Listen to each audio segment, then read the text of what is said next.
विद्यार्थी शिक्षकाच्या नात्याला काळिमा फासणारी घटना समोर आलेली आहे। नराधम शिक्षकाचे 3 विद्यार्थिनींशी अश्लील साळे झाल्याचं समोर आलंय। गोंदियाच्या लंबाटोला इथल्या शाळेतला धक्कादायक प्रकार उघडकीस आलाय। आरोपी शिक्षकाला रावणवाडी पोलिसांनी सध्या अटक केली आहे। आरोपी शिक्षकानं 3 वर्षांअगोदरही असंच कृत्य केलेलं होतं। बातमी आहे गोंदियामधून।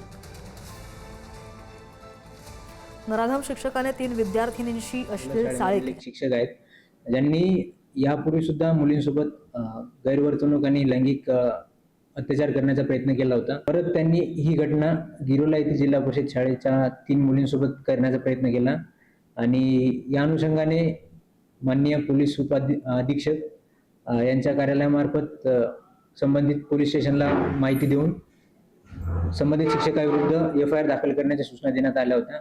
त्या सूचनानुसार एफआयआर दाखल करण्यात आलेली आहे आणि संबंधित शिक्षकाला तात्काळ प्रभावाने निलंबित करण्याच्या सूचना माननीय जिल्हाधिकारी सरांनी दिलेल्या असल्यामुळे त्यांना आज आम्ही शिक्षण विभागामार्फत निलंबित करण्याचा प्रस्ताव सादर करत आहोत। जे अल्पवयीन ज्या विद्यार्थिनी आहेत त्यांच्या आईवडिलांनी अशी तक्रार दिली की सदर जे आरोपी शिक्षक आहे त्यांनी दिनांक 25 रोजी शाळेमध्ये त्यांचा विनयभंग केला होता।